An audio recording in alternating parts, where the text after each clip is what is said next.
اللہ تبارک و تعالی نے فرمایا کہ ہرگز ان لوگوں کو مردہ نہ جانو جو اللہ تبارک و تعالی کی راہ میں شہید ہو گئے۔ کہا یہ گمان بھی نہیں کرو، یہ سوچو بھی نہیں کہ وہ لوگ مردہ ہیں، کہا زندہ ہیں، اور اللہ تبارک و تعالی ان کو ان کی قبر میں رزق بھی عطا فرماتا ہے۔ کیسا رزق اور کیسے زندہ؟ اللہ اکبر کبیرہ۔ بڑے مشہور واقعہ ہے، حضرت زید بن ارقم رضی اللہ تعالیٰ روایت کرتے ہیں، فرماتے ہیں کہ امام علی مقام امام حسین کو جب شہید کر دیا گیا اور آپ کا سر انور سر مبارک جب نیزے کی نوک پر وہ دمشق کی گلیوں میں گھمایا گیا تو آپ فرماتے ہیں میں اپنے مکان کی بلائی چھت پر تھا اور میں نے وہاں کھڑے ہو کر جب امام علی مقام امام حسین کا سر کو دیکھا تو امام علی مقام امام حسین کے سر سے یعنی منہ مبارک سے قرآن کریم فرقان حمید کی تلاوت کی آواز آ رہی تھی، تلاوت کی آواز آ رہی تھی۔ اب مجھے ایک سوال کا جواب دیں کہ ہمارے یہاں جب لوگ مرتے ہیں تو کبھی کسی کے لبوں کو حرکت کرتے دیکھا آپ نے؟ لیکن یہ امام ہے اور یہ امام علی مقام امام حسین ہے کہ آپ شہید ہو گئے، اور شہید ہونے کے بعد شہید بھی کیسے کہ آپ کا سر مبارک ہے، آپ کا صرف سر انور ہے اور نیزے کی نوک پر ہے، اور کیسے قرآن کو سنا رہے ہیں۔ اللہ اکبر کبیرہ۔ لکھنے والے نے لکھا اور کہنے والے نے کہا کہ سر حسین تو نیزے پہ پڑھ رہا تھا قرآن، یزید سوچ میں گم تھا کہ پھینکٹا کیا گئے۔ کٹی ہوئی چیز بھی کبھی بھلا حرکت کر سکتی ہے، لیکن یہ سر حسین نیزے پر قرآن پڑھ رہے ہیں، اور نیزے پر کیسا قرآن پڑھا؟ اللہ اکبر کبیرہ۔ کسی لکھنے والے نے لکھا، بلکہ خانباد آل حضرت کا بڑا خوبصورت شعر ہے، آپ نے لکھا کہ سر شہدان محبت کے ہیں نیزوں پر بلند، سر شہدان یعنی شہیدوں کے سر محبت کے ہیں نیزوں پر بلند، اور اونچی خدا نے کر دی شان و قدرت اہل بیت۔ کہا کہ اللہ تبارک و تعالیٰ نے اہل بیت کی شان کو بلند کر دیا کہ جن کے گھر جبریل بھی بغیر اجازت آتے نہیں، جن کے گھر جبریل بھی آج لوگ باتیں کرتے ہیں اور کیا کہتے ہیں کہ استغفر اللہ تعالیٰ کہ بازاروں کی شام کے اندر اور یزید کے دربار کے اندر اور کربلا کے خیموں کے اندر ان پاک بیویوں کی رداؤں کو کھینچا گیا۔ میں کہتا ہوں بے وقوف تجھے شرم نہ آئی؟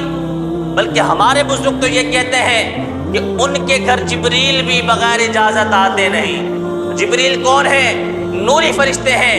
کہا کہ جب حضور کے گھر پر آتے ہیں، حضور کی بارگاہ میں آتے ہیں تو دستک دیتے ہیں، دروازہ بجاتے ہیں، سلام عرض کرتے ہیں، سلام کا جواب ملتا ہے اور اندر آنے کی اجازت ملتی ہے تو جبریل گھر کے اندر آتے ہیں۔ بغیر اجازت جبریل بھی جن کے گھر آتے نہیں۔ قدر والے جانتے ہیں، قدر والے جانتے ہیں شان قدر اہل بیت۔ کہا کہ یہ ہر بندہ اہل بیت کا ذکر نہیں کر سکتا۔ تم یہ کہتے ہو کہ ان پاک بیویوں کی رداؤں کو کھینچا گیا۔ کسی نے کیا خوب کہا نا کہ میں یہ کیسے مان جاؤں شام کے بازار میں چھین لے کوئی ردائیں آپ کے ہوتے ہوئے۔ پیارے آقا کی بارگاہ میں جب حاتم طائی کی بیٹی کو لایا گیا تو حضور نے اپنی چادر مبارک اتار کر اس کے سر پر رکھ دی، اور حضور فرمانے لگے کہ بھلے یہ غیر مسلم کی بیٹی ہے لیکن ہے یہ بیٹی، ہے یہ عورت ذات۔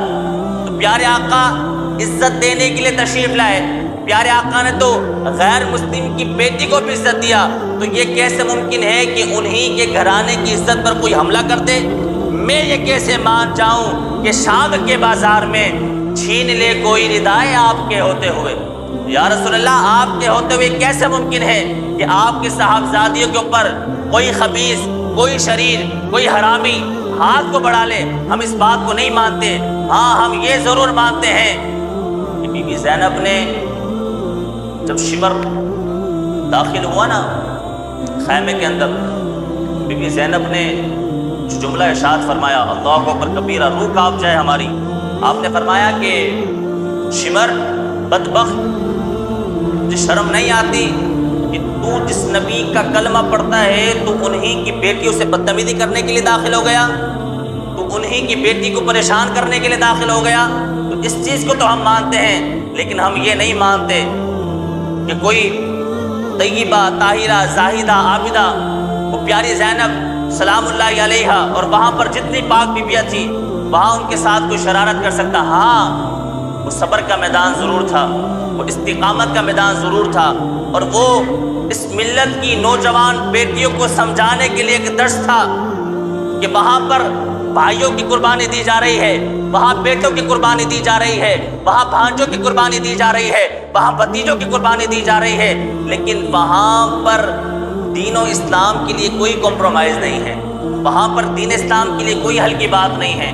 وہاں پر نوجوانوں کو تو قربان کر دیا گیا، کنبے کو قربان کر دیا گیا، لیکن پردے کو نہ چھوڑا۔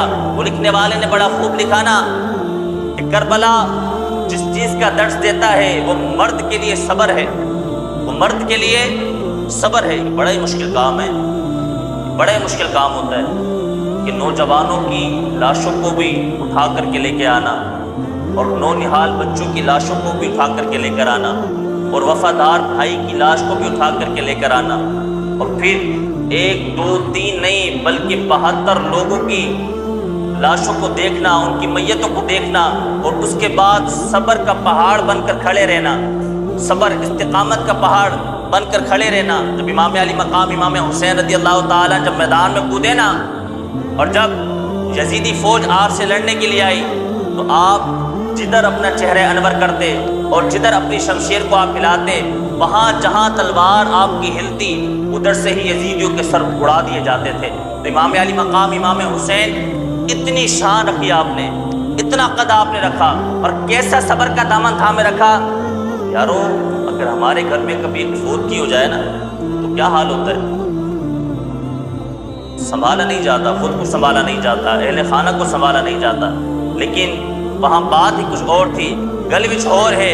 کیا گل ہے، کیا بات ہے؟ انہوں نے کہا کہ امام علی مقام امام حسین رضی اللہ تعالیٰ عنہ، آپ اور آپ کے تمام رفقا نے جو ایک بات سرزمین کربلا پر بلند کی، وہ یہ ہے کہ ہم اپنے آپ کو قربان کر سکتے ہیں، لیکن دین کے ساتھ